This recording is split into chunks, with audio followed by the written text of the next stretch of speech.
Tonight we conclude our three-part investigative series on the Benghazi attacks with an example of how not to respond to a crisis. Correspondent Adam Housley reports on accusations the Obama administration dropped the ball. What difference at this point does it make? The lack of action in Benghazi makes a big difference to multiple sources on the ground that night and others who witnessed the events unfold. They had no plan. They had no contingency plans for what if this happens. And that's the problem that the State Department is going to face in the future. They're dealing with more hostile regions, hostile countries.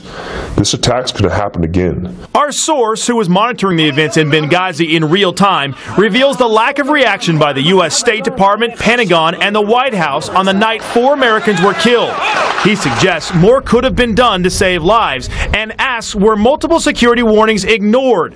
This was the reason given by then Secretary of Defense Leon Panetta. That you don't deploy forces into harm's way without knowing what's going on, without having some real-time information about what's taking place. And as a result of not having that kind of information, the commander who was on the ground or in that area, General Ham, General Dempsey, and I felt very strongly that we could not put forces at risk in that situation. I could see the initial confusion in the beginning. You know, you have a situation that's developing. The problem with State Department is they don't have those procedures in place. And if they do, they haven't practiced or exercised them. And now, you know, they're making up for all the mistakes they made with excuse, and there is no excuse. This is a breakdown between state and military. Yeah, absolutely. Huge breakdown between state and military. The State Department and the Defense Department need to get on the same sheet of music. Our source says as events unfolded the night of the attack, they fell under the authority of the Chief of Mission, the person in charge of security in the country, who in this case was Ambassador Chris Stevens.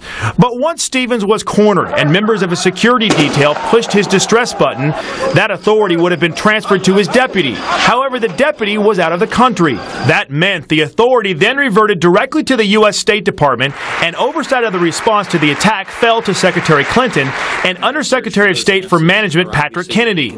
They were calling the shots, multiple State Department sources tell Fox, and Kennedy was in the operations center monitoring the radio traffic and distress calls.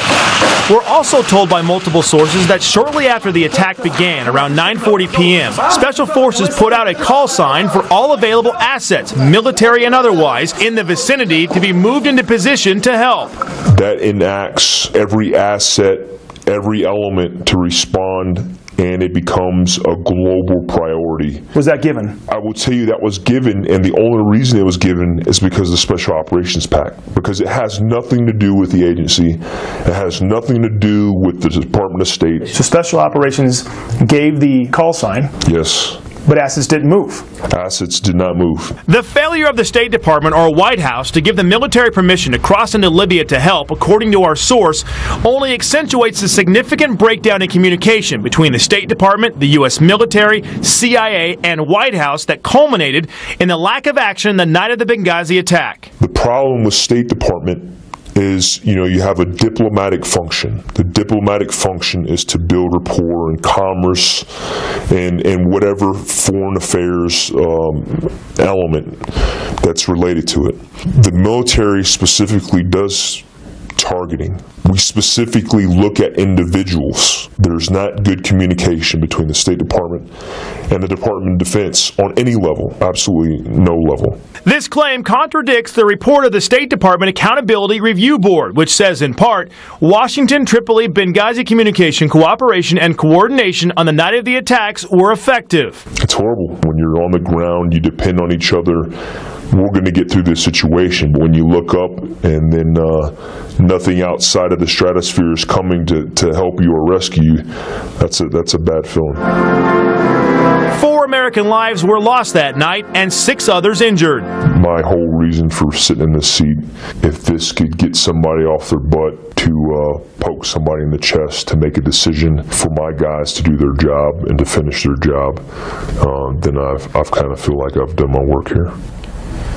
Brett, he is the first source again to step in front of a camera and talk about Benghazi with direct connections. It took incredible courage to do so. He says he still feels threatened even though he gave us no classified information whatsoever. We do continue to talk to other sources that have connections that night. They yet have not decided to step in front of a camera. Brett?